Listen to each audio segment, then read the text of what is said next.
You know, every time I turn on this camera, I realize that I didn't think of anything to say.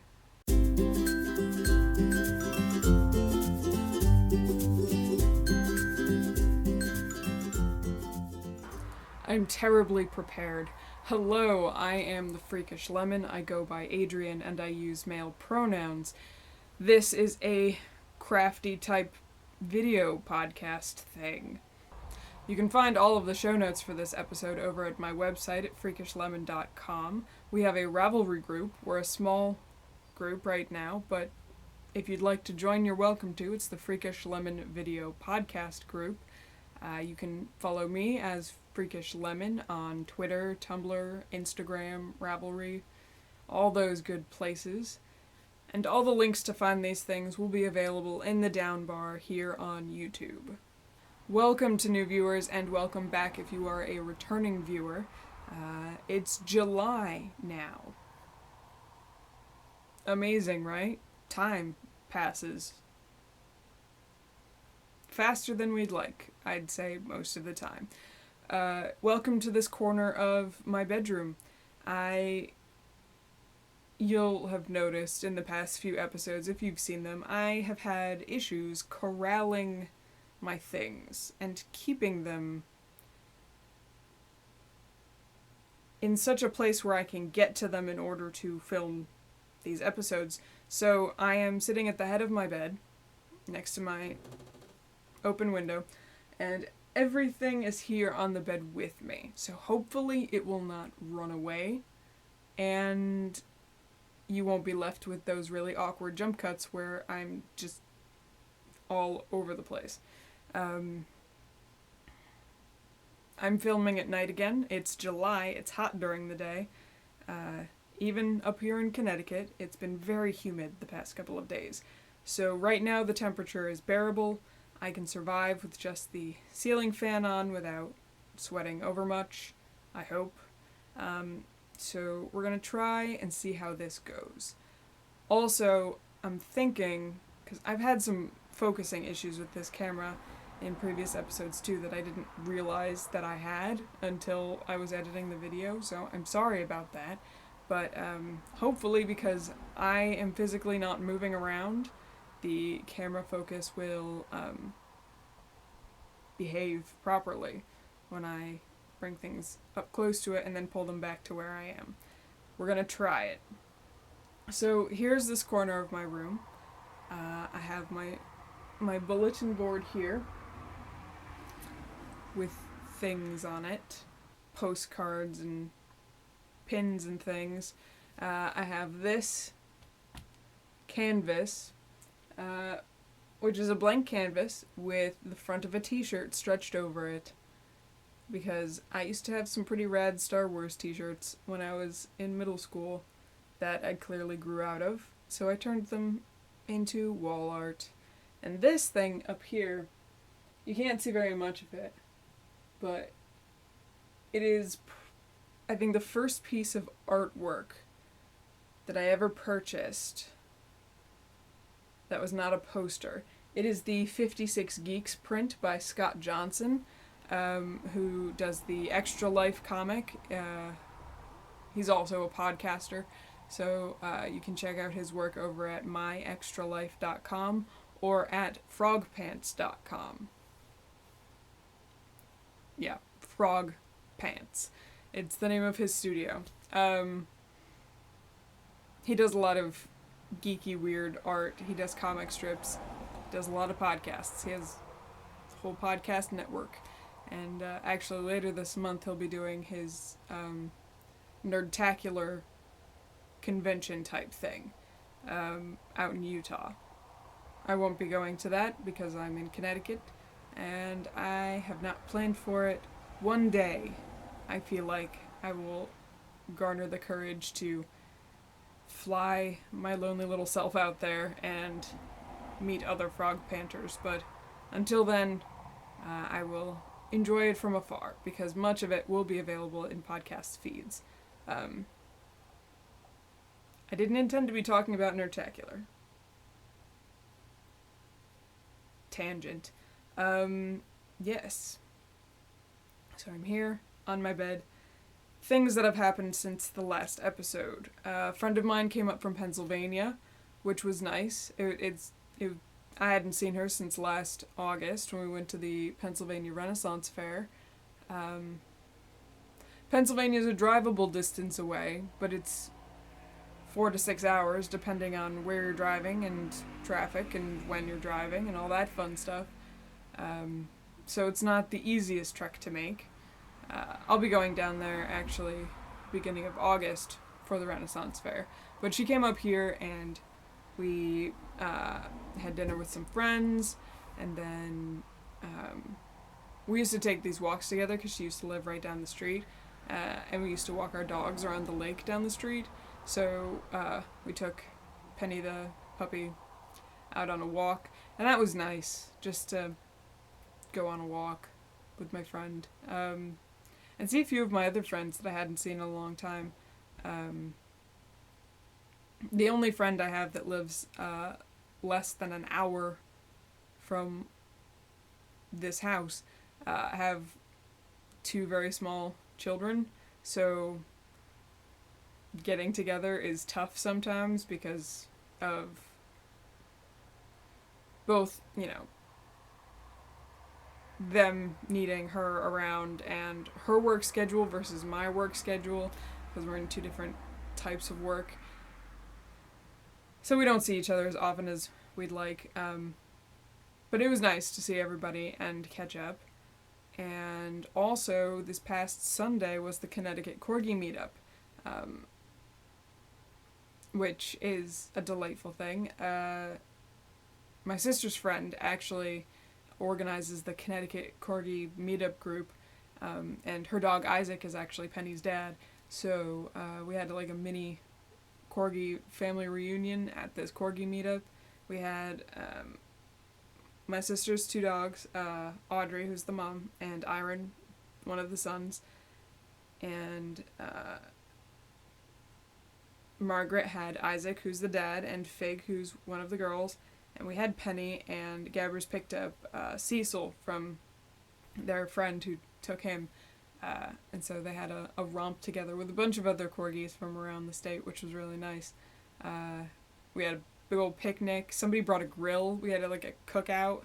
It was great. It was really fun. And watching those dogs play with each other is the funniest thing.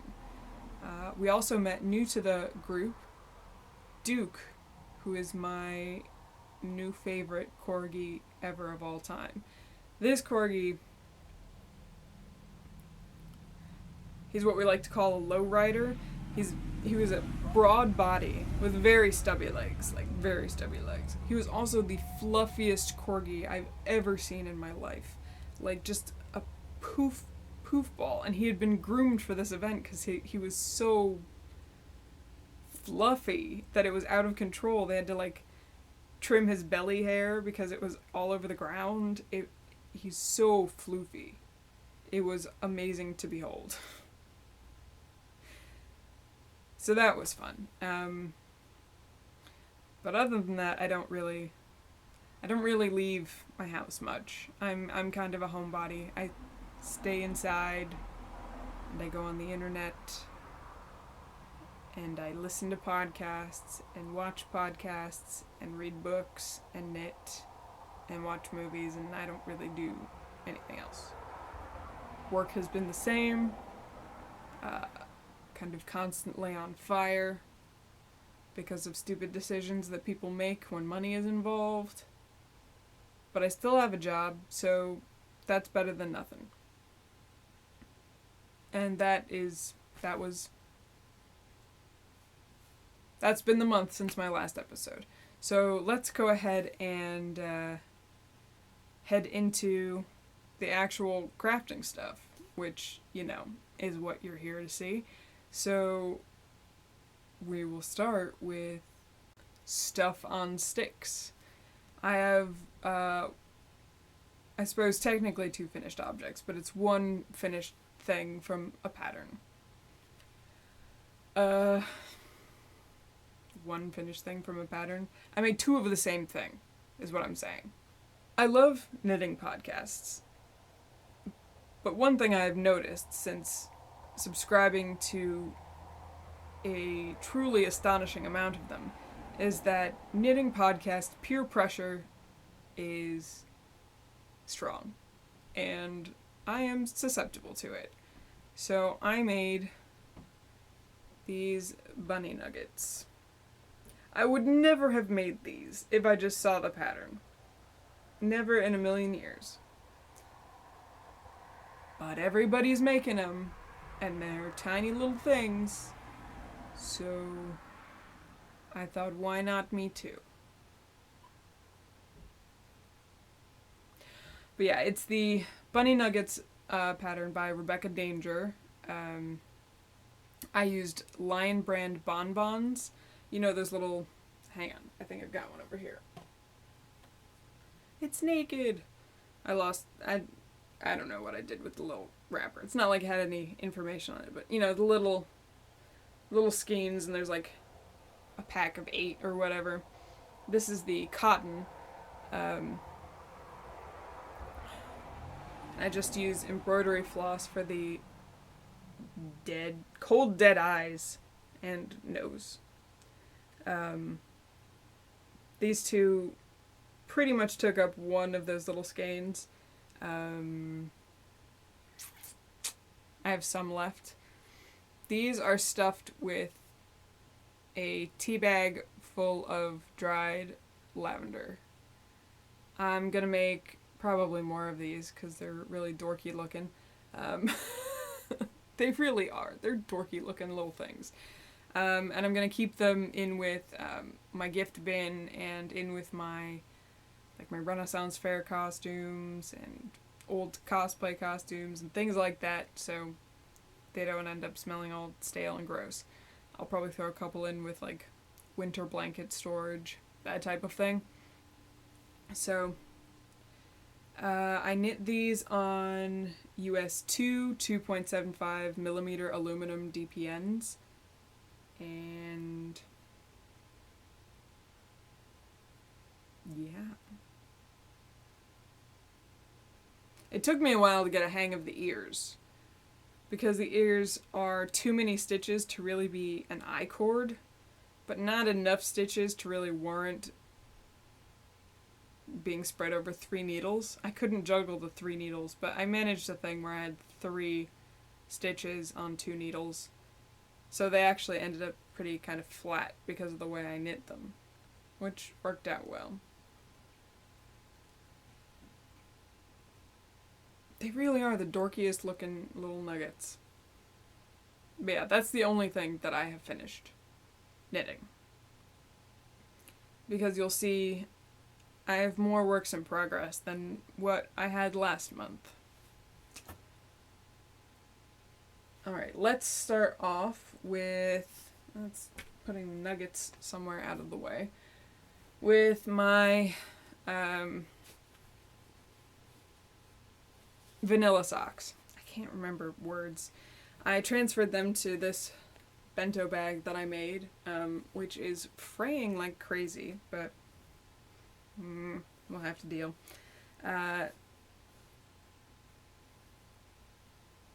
Here they are. They're at the same point. I did a lot of knitting at the Corgi meetup.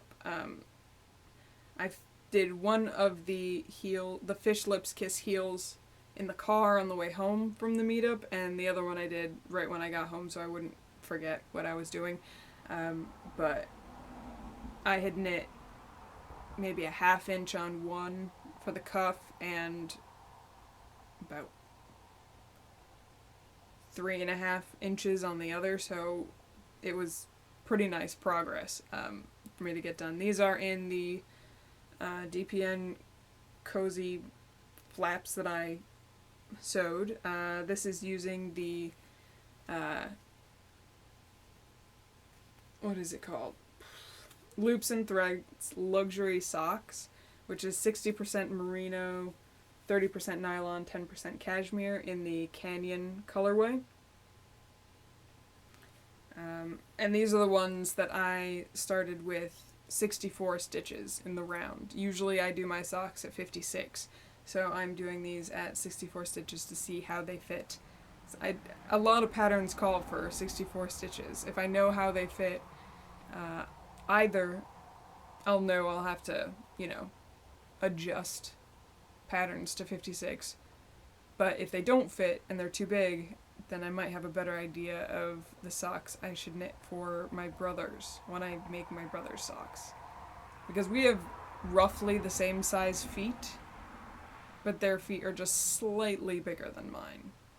Like, they can still wear my shoes comfortably, but they usually have to tug out the laces and retie them.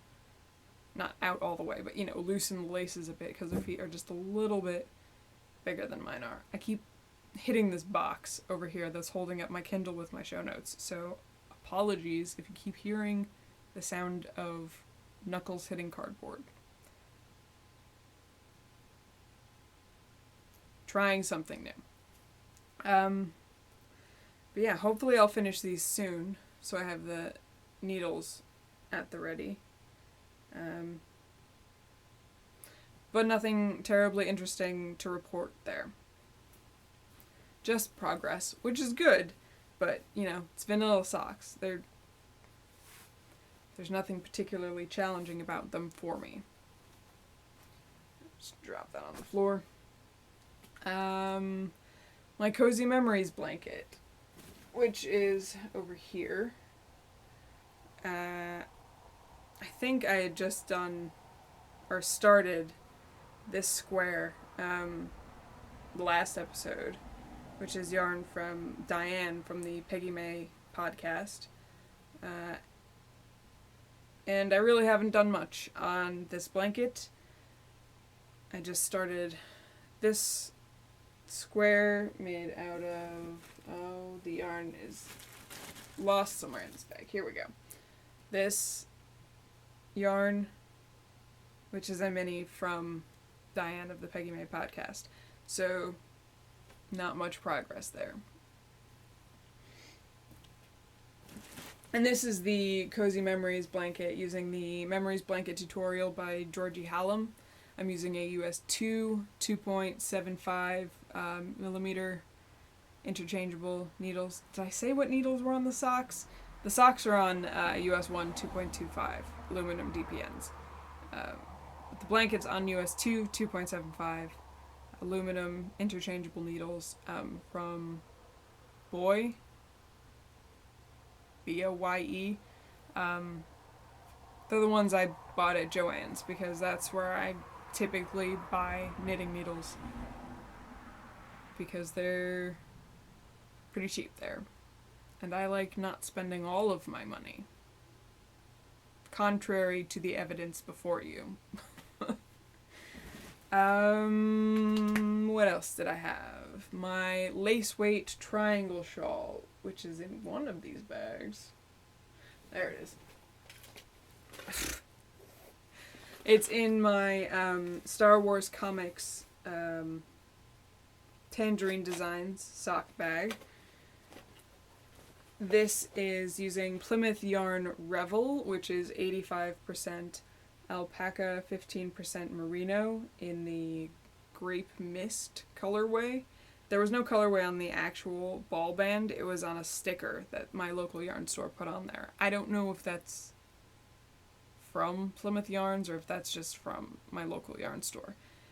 This is on US 5 3.75 millimeter circulars in the middle of a row. Of course I am. That would only, ending the row to show you would only make things easier. But it's just a triangular garter stitch shawl. It was originally going to be a modular shawl, but then I didn't like how the colors would break up, so I just continued doing the triangular bit.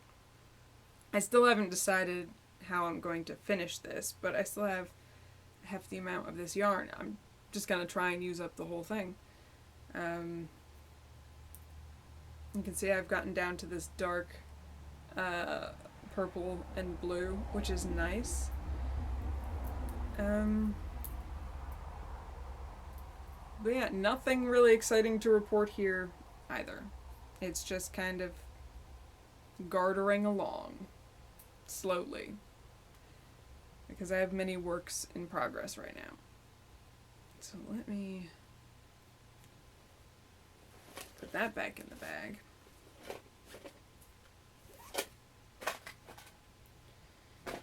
And then I've been working on my Flying North socks. Flying North by Maria Monska of the Stitched in Sweden podcast. I'm using Sensations Truly yarn, which is 55% wool, 30% nylon, and 15% rayon from Bamboo in turquoise. I'm using US 1 2.25 millimeter DPNs. And I finished one sock. There we go. It's a pointier toe than I think really goes for my foot, but now I know that. And I do really like this pattern. It's some simple purl stitch patterning. It's actually giving me some ideas for a slight alteration on a future sock project, using similar, pattern, but filling in more purl stitches. And this is how far I am on the other sock. I'm almost one pattern repeat done. And I'm knitting these for the opposite along for the Yarnder Woman podcast. And I think I also entered these in the Yarnaceuticals sock along. Speaking of which, thank you. Oh, I meant to look this up. Mary, I think her name is, of the Yarnaceuticals podcast. The episode she put out this week, she was talking about my podcast, and she said such nice things. So thank you very much for watching and enjoying what I do and recommending me. Somebody's already joined the group at because they saw the podcast, your recommendation. So thank you. She's a lovely person. She has a wonderful podcast of her own where she's exploring the different kinds of knitting that she, wants to learn, and she wants to learn how to spin and all this great stuff. So if you haven't watched the Yarnaceuticals podcast, then you should, because she's pretty great. And I'm really grateful that she thinks that my podcast is good enough to talk about on hers. That's kind of awesome. Wow, my voice just cracked. It's really awesome, so thank you. Yeah. And then I have one more work in progress on the needles that I just started beginning of July for the Little Bobbins Knits Purposeful Stash Along. I've actually been pretty good about using my stash yarn for the past couple of years, so I didn't have anything that I'd planned to make that was super, super old. I decided to do the Del Norte shawl by Danielle Morgan. I'd assigned this yarn to that pattern in Ravelry a while ago. Maybe not too long ago, but it was definitely one that I had in mind for this yarn not long after I bought it. I have this Ella Rae lace merino. It's not actually a lace weight. It's a fingering weight, but it's called lace merino, which is 100% extra fine merino in a Kelly green color.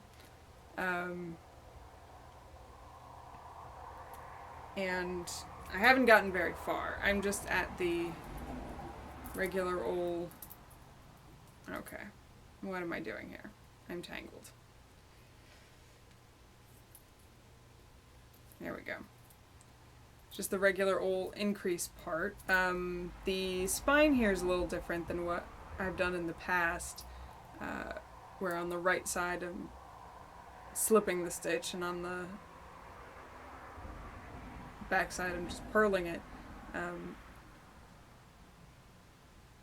But I'm excited to get to some of the patterning bits. But right now it's just stockinette. This is going to be paired with a yarn that I specifically bought last year at the yarn crawl to go with this. And it's the Barocco Cosmo. It's coming out a bit brighter on camera than what it actually is in real life. But it's 60% baby alpaca, 30% wool, and 10% silk. On the Del Norte shawl, there's some striping at the bottom, and this will be at the bottom to go with this green that I bought at a sidewalk sale at my local yarn shop like 3 years ago.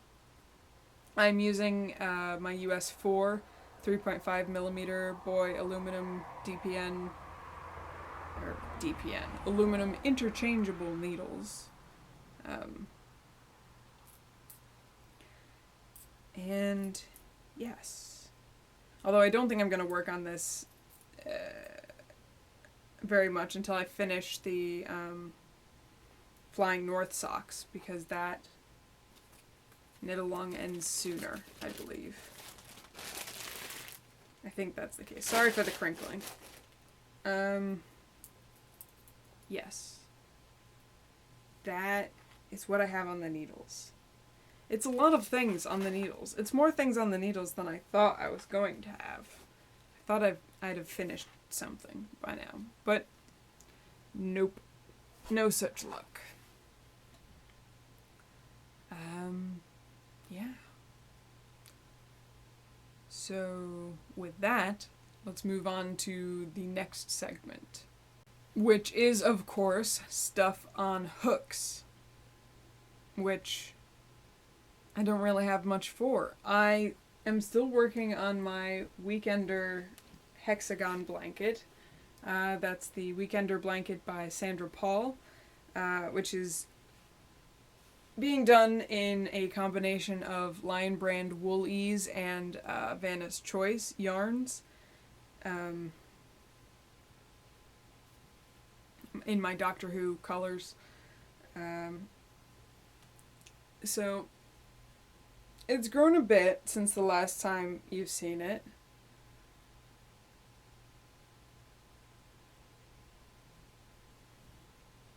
It's getting to the point where I'm trying to gauge how much yarn I have left for the two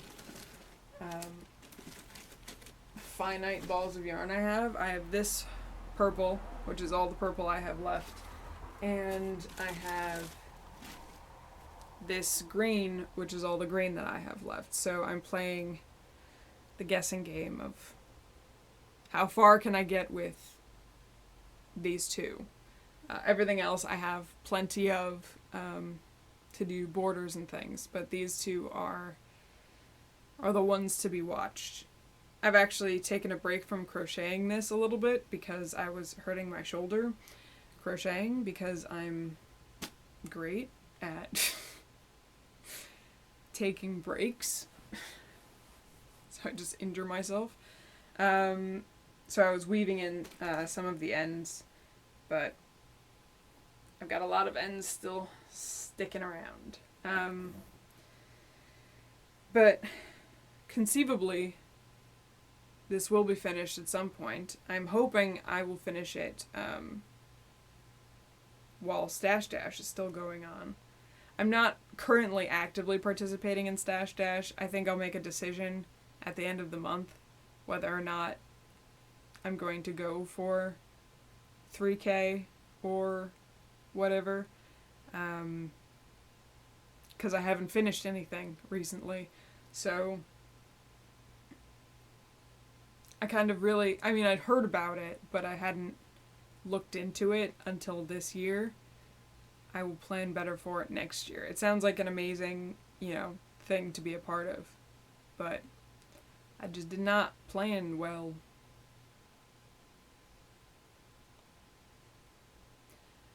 So that'll be something to keep in mind for next year.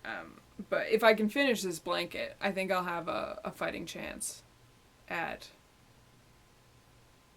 a respectable amount of knitting to be entered into Stash Dash. And I haven't done... Oh, I didn't say... that's using a USI 5.5 millimeter hook. Gotta remember to tell you the needle things. / hook things. But I haven't done any more granny squares for the scrap granny square blanket. That's exactly the state it was in before. Because I'm waiting to finish this to use the scrap yarn from this in that granny square blanket. Which moves us on to stuff on spindles and wheels. This is a spinning portion of the podcast, if that wasn't made clear. I have one finished object. Well, it's finished spinning. I wouldn't consider it necessarily finished because I haven't washed one half of it and, let it set and all that yet. But,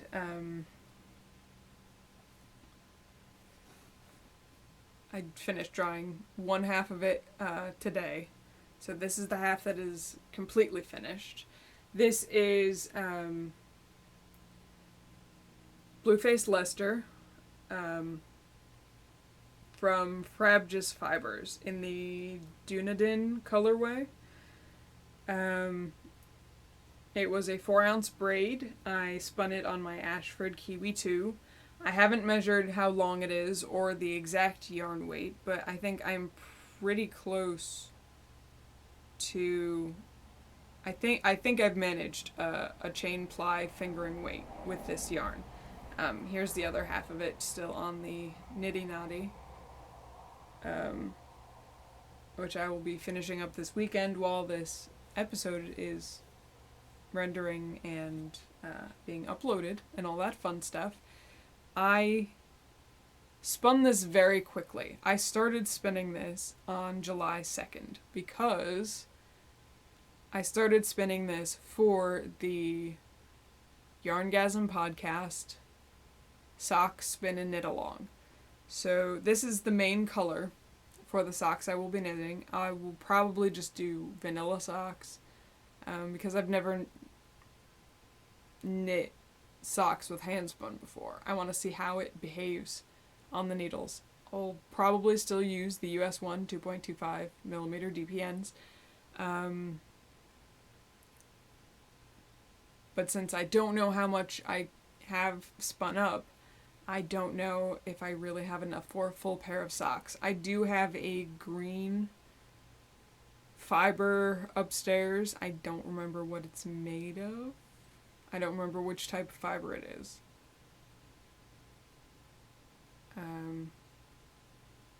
But it is a green that goes with this, which I can spin up for contrasting heels and toes, or even stripes if I need to. I don't think I'll need stripes. I think heels and toes, if I don't have enough for a full sock in this half and a full sock in this half, then I think the green for heels and toes will be fine. But I do have yarn that I can spin up for it. It's not very soft. I did put a lot of extra twist into the singles and then extra twist into the plying because I have heard that helps with the with keeping hard wearing garments from developing holes too quickly. So it is pretty wiry on the hand. It is a little bit softer now that it's been washed and has dried. It's still a little bit damp. But I'm looking forward to starting these. I'm hoping I'll finish the Flying North socks this weekend and I can cast on these socks. Or maybe finish my vanilla socks and cast on these socks. Something. I'm working on something this weekend so I can cast these on the socks. But other than that, I had been before this past week because I've just been spinning this all week. I had been working on the giant ball of wool that I bought at the New England Fiber Festival. It was 1 pound and 4 ounces of wool, and I'm spinning this for the maple leaf shawl, which I still don't have in my show notes with the link to the pattern.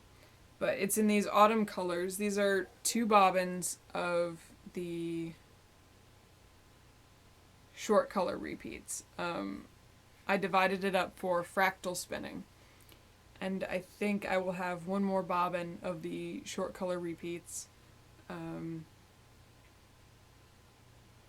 I would have kept filling the bobbins, but I took them off to spin other things, and I didn't feel like fighting with the tail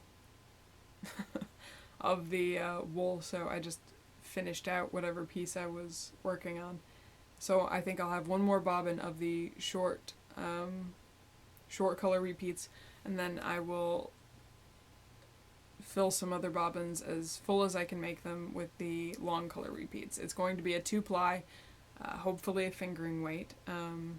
I think I've spun this thin enough for it to be a 2-ply fingering, and is a long spinning project. It is a lot of fiber. If I do not have enough fiber, I will cry. I will cry in despair. But we'll see what happens. But I am really enjoying it. It's nice kind of mindless spinning at this point, because I'm basically just paying attention to the thickness of what I'm spinning. Everything else is kind of autopilot. And they're colors I love, so I'm not bored with them. But those 2 things are really the only thing I've been spinning.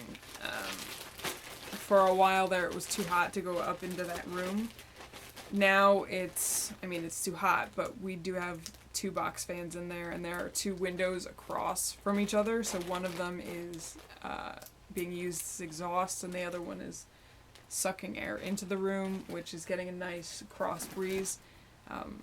So I can be up there for a little while without completely evaporating, which is nice. It's a very hot room. Yeah. But that's it for spinning. I haven't done any drop spindling. There's too many other things for me to do. So we will move on to the next segment, which is stuff with thread. I didn't do anything with the quilt top I made from the bento bag scraps, so that's just still hanging out. And I have done some cross stitching. This is backwards from all my other segments. I'm starting with my works in progress. But this thing's been around since the start of the show, so might as well talk about it. I know, probably wondering, I've started the border in this kind of brick red. You can see there's a little reindeer and some snowflakes. This is a Christmas sampler from the Frosted Pumpkin Stitchery. It is very exciting to be on the border and working on the border. So I've been working on this since November. The Halloween one took 1.5 months. I don't know why I'm dragging my feet on this, but now that I'm on the border, I can gauge how long things are gonna take me, and I'm excited to finally get this done and framed. Cross your fingers that I'll be done with it by next episode. But other than that, I did spend a day up there during one of the cooler days playing with some sewing things. I made another project bag for the shop. It's a little bit shorter than the other ones because I made a mistake measuring out the fabric, and I cut it wrong. So it's a little bit shorter, which is not a big deal. It's this cupcake fabric, and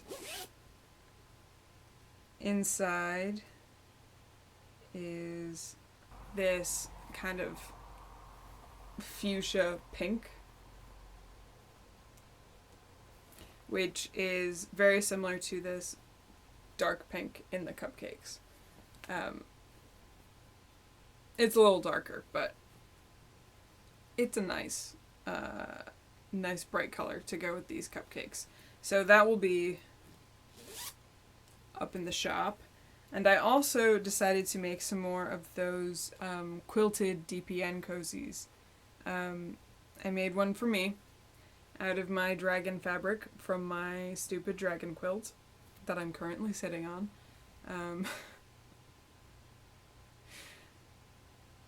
Yeah, that's the name I still call it in my head. The stupid dragon quilt. I kind of had to relearn what I did for my first one, so my French seams aren't that great on the end. But it fits it, and I managed to work it out so that I made a bunch more to go up in the shop. I have 2 of these weird owl ones with the just the aqua fabric inside, bound with bias tape that I found in the craft bin. Who knew that we had bias tape hanging out up there? And then I have 2 of these owl ones. And I have a monster one. This is the monster fabric with this orange fabric that I did a project bag for my sister out of. But yeah, those will be up in the shop too. These are for 7-inch DPNs, which I think is the average. That's really the only size that I buy. But if you want something, if you want quilted DPN cozies for a different size,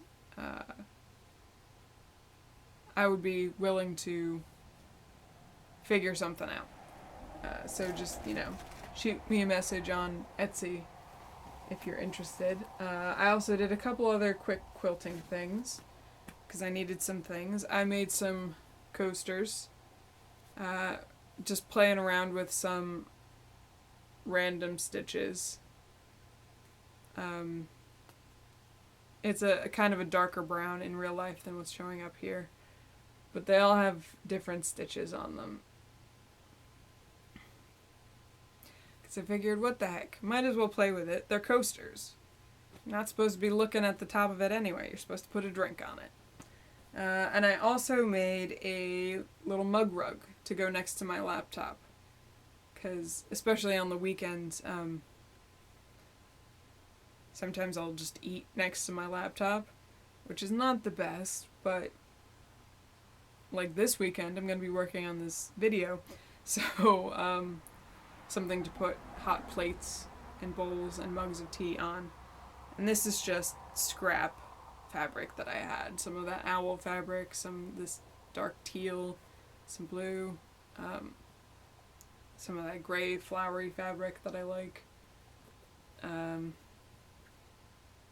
I was playing around with different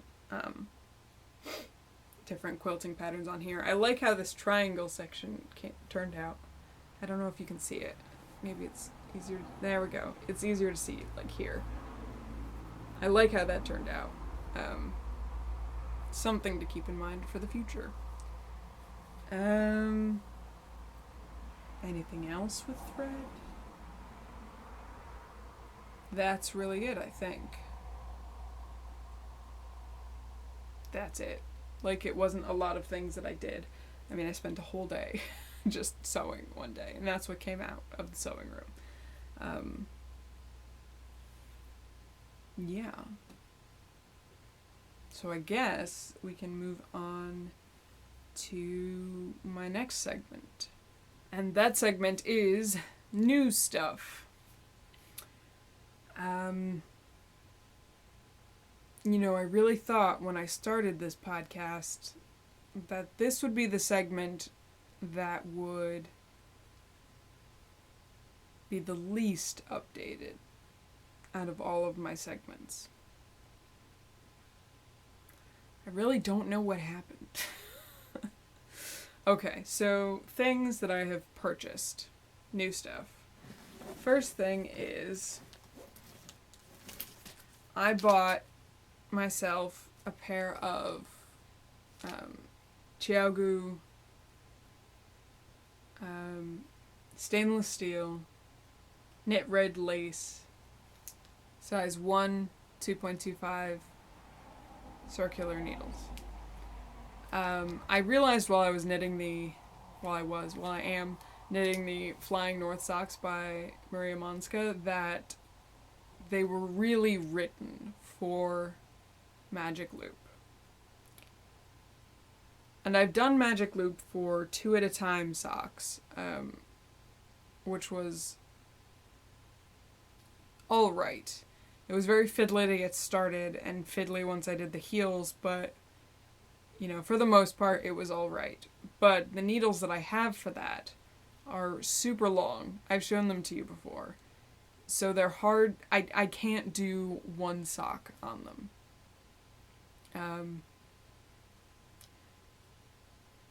And I do like knitting socks 1 at a time. I know at some point I'm going to do some more 2 at a time socks just to see, but I know I want to do that pattern again with some slight modifications, so I want to try it doing Magic Loop. And I had heard good things about the cord for this, because the needles I buy at Joann's, the boy and the clover needles,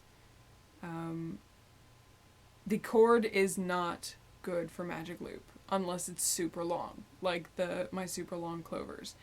It's just not flexible enough to really bend the way you need it to doing Magic Loop. So I splurged and went to Amazon and bought myself a pair of... This is really reflective, I'm sorry. I bought myself a pair of Chiaogu needles. These are the fanciest needles I own. But I'm looking forward to using them. I also, I think the next day, these have all come in, within the past 2 weeks. So, the next day, I got a box from a yarn company that I didn't recognize. Now, about a month and a half ago, I went on a Kickstarter spree. I backed some soaps, I backed some yarn dyers, I backed some things. I really put my money out there and backed a kind of an expensive level for the Skein-Minder Kickstarter. If you haven't heard of that, indie dyers often have these Skein-Winder things that basically look like a wooden Ferris wheel type thing. There are some that are manual and there are some that are motorized. So the motorized ones will just turn on their own. But if you are winding skeins of yarn to sell, you still have to sit there and count the rotations because it's not going to stop. The Skein-Minder, and I don't have the details in front of me, but it's a device that is being worked on to plug into those motorized skein winders and to count the rotations and stop at the set amount. So if, say you want it to go 200 rotations, you would set it to 200 rotations and you could set the thing to go, and your skein would wind up, and you could walk away and do something else for the amount of time it takes to wind that up, and it will stop at 200 rotations. So you come back, do what you need to do, set it up for the next one, that kind of thing. And I watch a lot of indie dyer podcasts, and I just think this would be such a useful tool to be out there for people to use, because I mean, I wind my hand spun on Niddy Noddy myself. I reskein things myself upstairs, and I know how long it takes me. I can't imagine having to do that as part of your business every day. This thing will be so useful. So I did put out much more money than I usually do for Kickstarters to get the full skein set thing. I mean, I backed it because I want this to happen. But the rewards for this Kickstarter were kind of amazing. So I opened up this box I got from this yarn company I didn't recognize, and it was my rewards from the Skein Minder Kickstarter. Now, first is I get this Skein Minder snake dragon thing tote bag, which is actually really nice. I like this fabric, and it's got nice kind of longish handles, which is nice. And this box was filled with all these tissue paper wrapped burritos of delight. So here is the Skein Minder device that they're working on. And you can find out more over at skeinminder.com. And it was Alpenglow yarn that the box came from, which is the company that's been working on the Skein Minder. So I got that. I got a sticker. I got a thank you Skein Minder card from Carrie. And I got some Spark stitch markers, which are these like square little stitch markers. Who is this by? Is it by Spark? Is that the name of the company?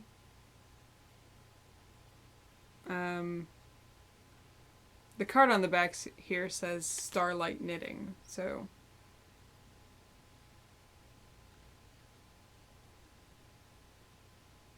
I'm not entirely sure. It's curated by Spark. But these are pretty cool, and I'm excited to play around with those. And I got another sticker. Anything else in here? No. Okay. Well, there's other things in here.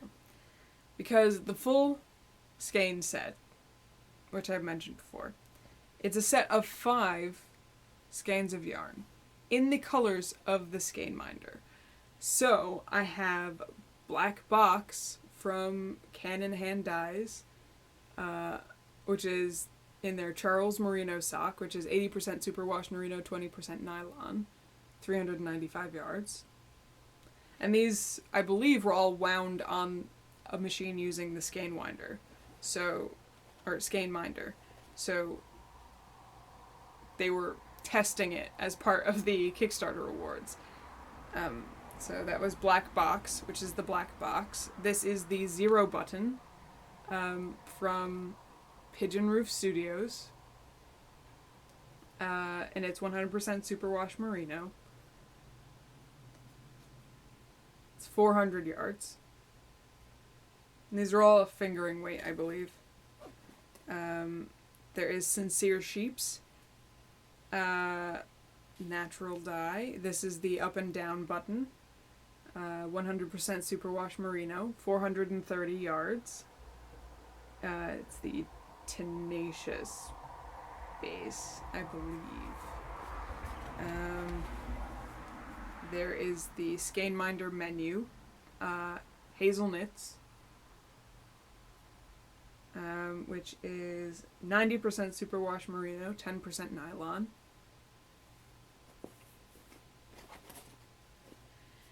And there is Alpenglow Yarns, very own yarn, which is Big Red Button, which is a 100% superwash merino. So I have 5, oh, I'm dropping them, skeins of yarn that came in one box. I didn't expect this until later in the year. But I'm telling you, if you're gonna back any Kickstarters, back craft Kickstarters, because I'd say about a third of the ones that I backed during my Kickstarter backing spree came through earlier than anticipated with their rewards. So this was pretty amazing, and I'm really excited to work with these. I'm hoping to do some color work, which is great because now I have all these colors. So that is the Skein-Minder Kickstarter rewards. And that is not all. In addition to that, No Makers decided to have a fiber sale. She used to dye fiber fairly regularly, but she hasn't in a while. And she said in a podcast that she wouldn't get a chance to for a long time, so she was going to sell her fiber stock at, a little bit above what she would be paying for it. And I went to go see, how much 4 ounces would be of her undyed fiber stock. It was $6 for 4 ounces. $6. So I bought 4 different types of fiber. Oh, that's not one of them. Crinkling, sorry. 4 different types of fiber. This is a Masham, which is, oh my god. Did I tie this too tightly? Now I can't get in. Should have untied these before the podcast.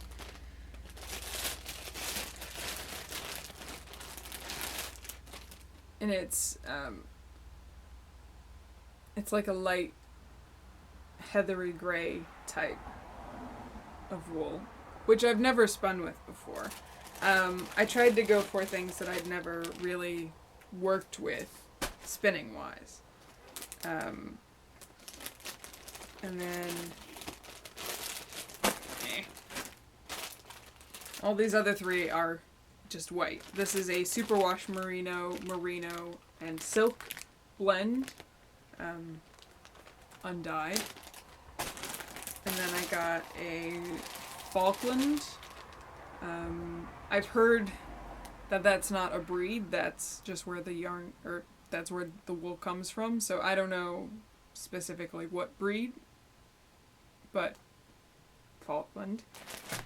And superwash merino, bamboo, and nylon blend, which are all things I've never spun with before. I've knit with them, but I've never spun them.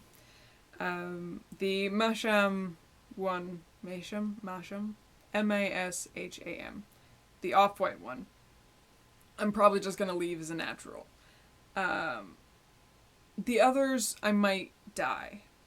I'll probably spin them first and then play with dyeing later. I know I saw some cabbage dyeing that looked really interesting that I'd like to try. And my sister has started fooling around with dyeing yarns. I say fooling around with. I mean, she just kind of went. She bought a natural dyeing kit and then also bought other things and just started dyeing things. So I might have her dye some things, or I might just play with dyeing things, or I might just leave them naked. Because they look good. I was just going to say they look good naked too. Should I really be talking about fiber that way? I don't know. But that's not all. I also, since I started a whole bunch of knitting things on circular needles, I realized that with my Boy interchangeable needle set that I only had one length of the cable that I liked. Because those needles are, let's see, is it right here? Maybe. Dropping everything on the floor. Let's see if I can grab it. Yep, here it is. This is the length cable that I like for these, because with the needle and the join, it's a very long needle. So any cable shorter than this makes it very awkward, and you have to knit with your needles like this. You can't, there's not a lot of wiggle room.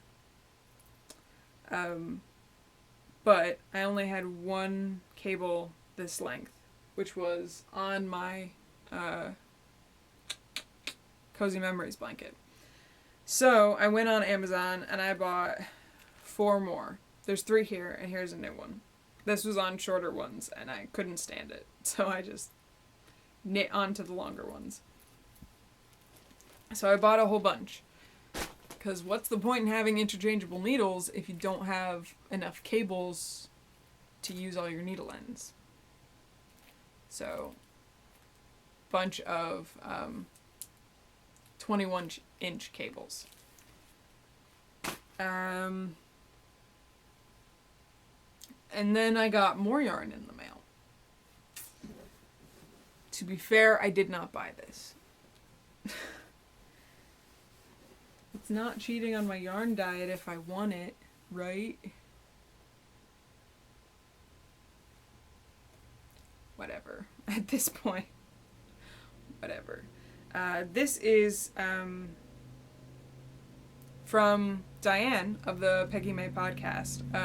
I had participated in her May knit, crochet, craft along thingy. And she drew my name for the prize of a skein of her hand-dyed yarn. And I picked this purple yarn. It's called Indigo. It's a Falkland Merino, 100 grams, 335 meters. I will have to translate that into yards because I'm American and we like outdated measurements. Like yards. Like I have an idea of how many yards it is, but I don't know for sure. But yes, I chose this yarn out of her yarns because it reminds me of the Matt Fraction Hawkeye comics. And I have plans to basically modify the Flying North socks to an arrow chevron pattern, like the one that Hawkeye wears in those comics. Do I have that handy? I might have that handy. I might have screenshots of that comic handy. Let's see. Oh, lights are hard. See, he's got a chevron on his shirt there. That's a pretty good color match, right? Yeah? Looks good to me. I love these comics. Like, it's just a shirt, his stupid uniform is just a shirt. It's just a t-shirt. But you can see, like, oh my god, so reflective, these lights. You can see the comic pages tend to have a color scheme a lot of the time it'll be purple and blue. This one has both Hawkeyes. I'm actually planning on doing a Hawkeye quilt with, oh my god, get out of here. It wouldn't get away from the image. Hawkeye quilt with blocks with the chevron pattern and blocks with the bullseye pattern. Because both Hawkeyes like to wear the purple bullseyes. Because I'm a giant dork. So she sent me this lovely prize. And I'm going to make Hawkeye socks out of it, I think. Probably. She also sent me a couple of minis to add into my blanket, which was very nice of her. Because she didn't have to do that. So thank you, Diane. I'm excited to play with my Hawkeye yarn. That comic is just really special to me. I'm sorry. It's really the first comic that got me into reading comics. I mean, I'd read Watchmen and I'd read the Sandman comics, but they really didn't inspire me to read comics. Like, they just happened to be comics that I had read. But I started reading Hawkeye,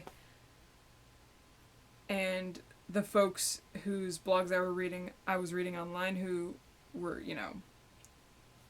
telling people Hawkeye is great, you should read Hawkeye, were also saying you should read Ms. Marvel. So I started the new Ms. Marvel with Kamala Khan, and I love that series. And they were like, you should read, I don't remember which run of She-Hulk it is, but this run of She-Hulk. And I've read a few of those, and I really like those. So, also, I'm now...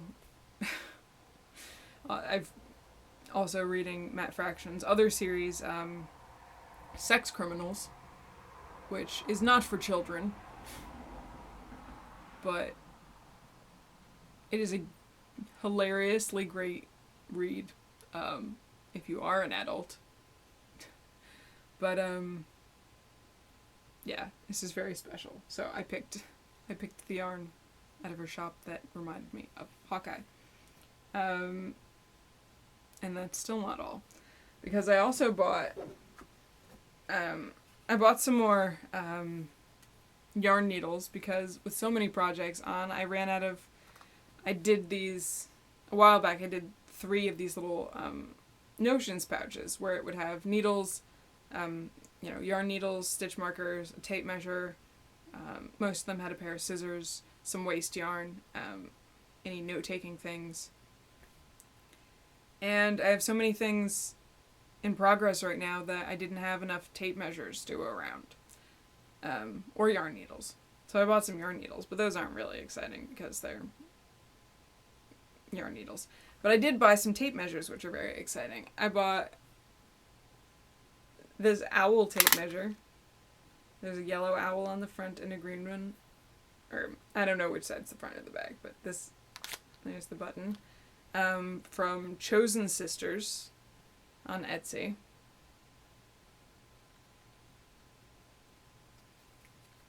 And it's just a padded tape measure. And then I bought this sheep tape measure from Mimi's Needle Basket on Etsy. I got this in today and I've already lost her card. But, so that's exciting. And I'll have those in my new little Notions bags. And I needed to buy something in order to get boxes for stitch markers, to mail out some stitch markers this weekend. And they were add-on items on Amazon, and they were cheaper than buying them on the store. So I needed something to bump that total over to $25. And by bump, I mean really match that total to make it $25. So I bought this book, Cast On, Bind Off, 54 Step-by-Step Methods by Leslie Ann Bester. I've just kind of flipped through it. I haven't really looked in detail, but I look forward to seeing things that I can use and information that I can use. It's always good to have reference books, I think. So having this around will be helpful. Yeah.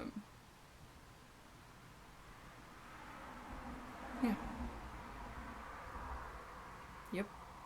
Yeah.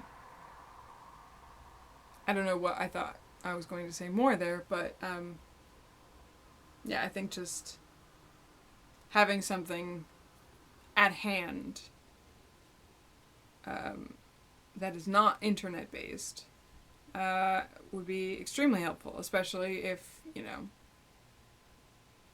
I leave the house. Then I can just throw this in a bag, if I'm on vacation or something.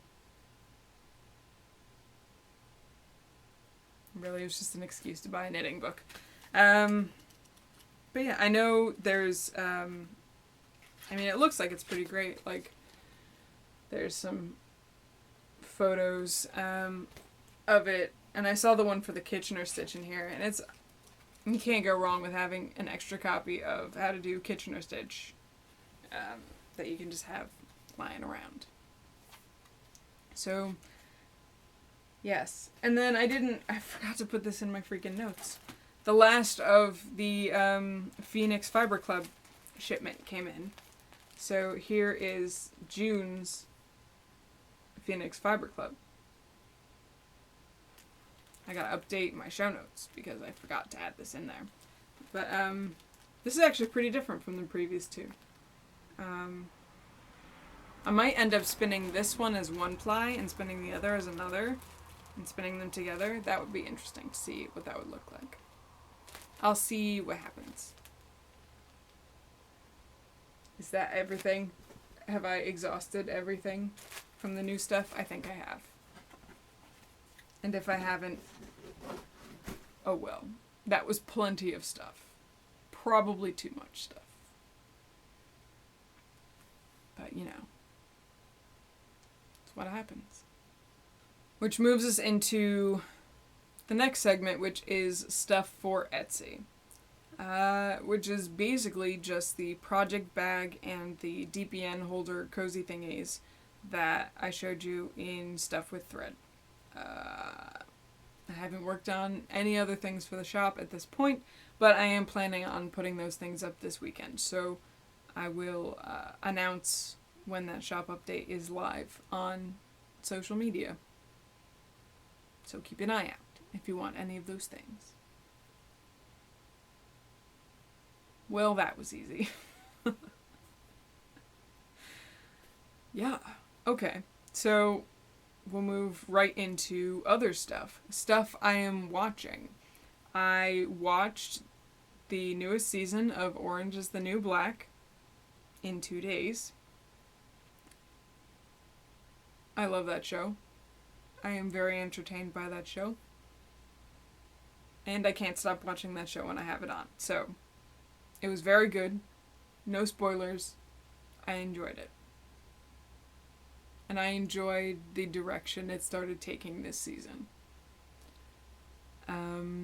I've also I've not really been watching anything other than podcasts. Although I did get into a bit of a melancholy gay boys movie thing. I watched this movie called Boys, which was about a couple of teenage boys who are on the track team who fall in love, and it's all forbidden things. It was pretty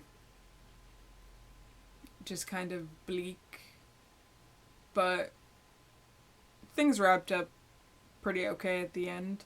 It just had that kind of, melancholy feel to it. It's a foreign film. I think it's in German. But I watched it a couple weekends ago and I don't remember. But it was alright.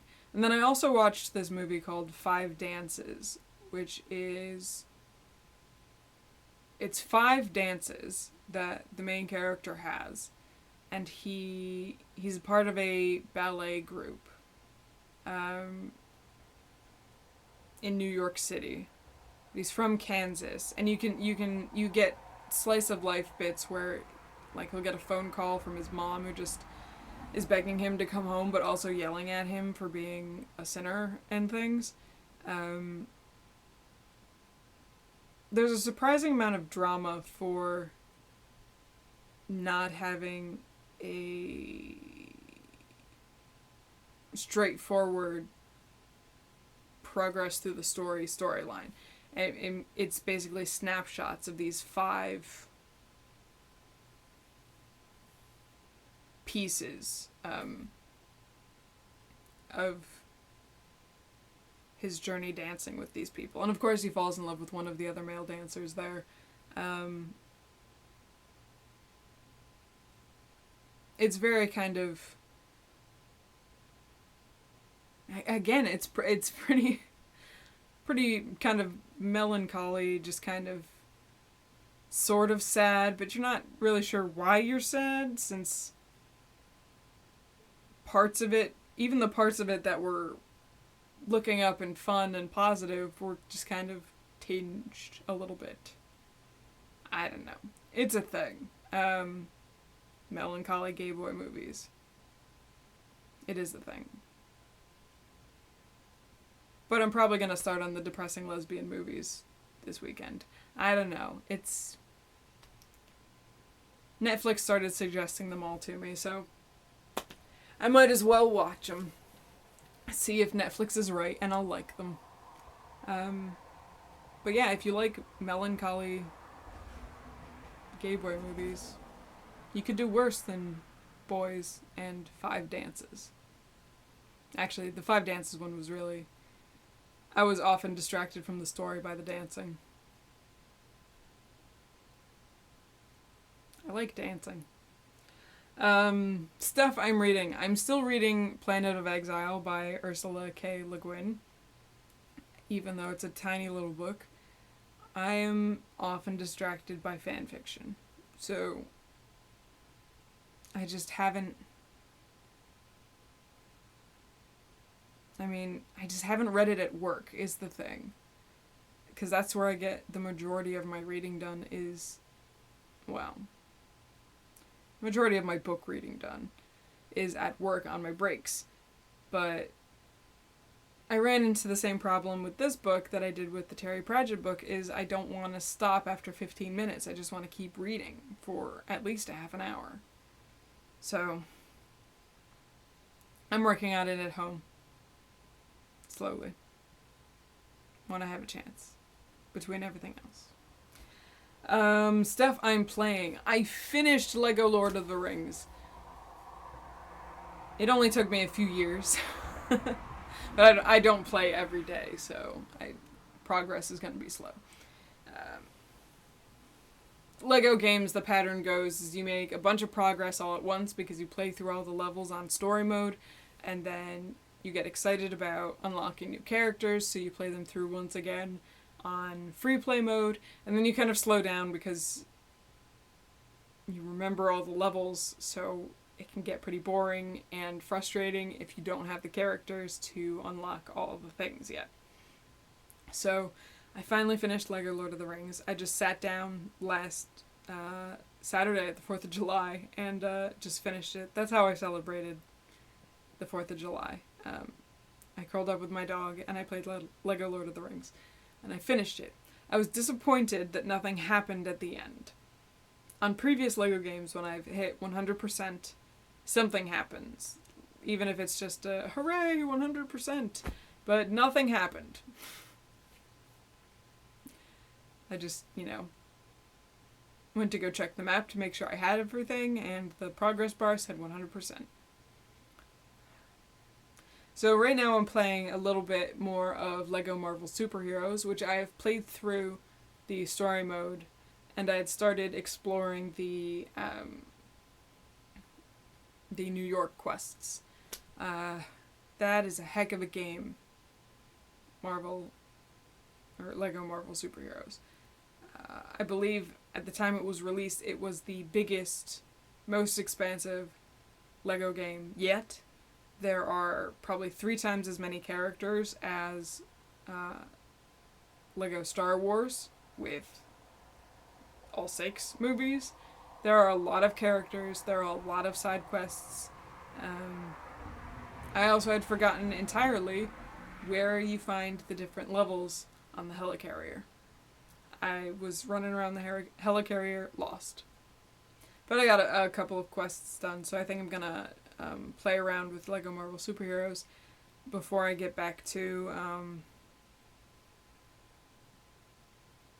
Lego Batman 2. Because I think those are the only 2 Xbox ones I have left to finish. Is Lego Marvel Superheroes and Lego Batman 2. And then I have Lego Batman on Steam, which currently shuts down my laptop every time I try to play it, so it's just going to hang out there for right now until I have access to a more robust platform to game on. But I also have Lego Harry Potter years 5 through 7 that I played the first level on Steam. Because they were part of a really cheap Lego game deal where I got them for like $5 each. So, why not? But yeah, I'll be playing Marvel Superheroes for a while. Podcast recommendations. I'm going to change this segment. Not too long ago, a viewer asked Kristen from Volenvine Yarns on the Yarngasm podcast what she listened to or watched while she was knitting. And she had posed the question back to the viewers, what podcasts do you listen to? What things do you watch or listen to while knitting? And that got me thinking, because I am a podcast addict. I know for the past few episodes you can't tell because I only recommend 2 podcasts. But the amount of podcasts that I'm subscribed to is absurd. That's the amount of podcasts. It's an absurd amount. And I used to, back on my live journal, periodically do podcast lists where I'd list the podcasts I was listening to and a little blurb about them, what I liked about them, why they stood out, whatever. And I would do that once or twice a year. So I went through my feed. It's my Pocket Cast feed and my YouTube subscriptions. And I did the same thing this past week. Listed out all of the podcasts I listened to, including 5 or 6 new ones that I subscribed to last week when my boss was out and I ran out of podcasts at work. And I wrote little blurbs about them and links to the websites and all that stuff. So, if you really want to see the podcasts that I listen to and watch, there will be a link to that blog post in the show notes.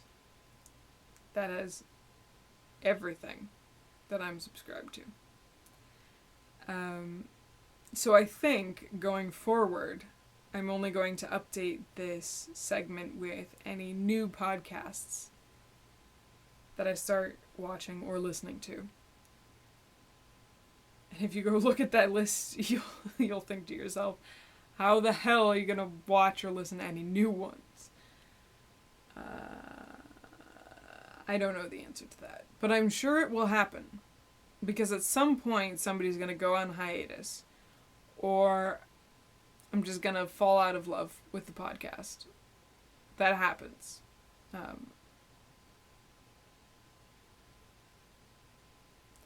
Or I'll go through a weeding process and I'll weed out all the ones that I'm really not looking forward to. Like, eagerly waiting episodes. That has happened in the past too. which is how I end up subscribed to so many more podcasts. Because I weed them down, and then I don't have enough, and I find new ones. But yeah. Everything can be found over at my blog. So I'm changing the segment to only new podcasts that I start listening to.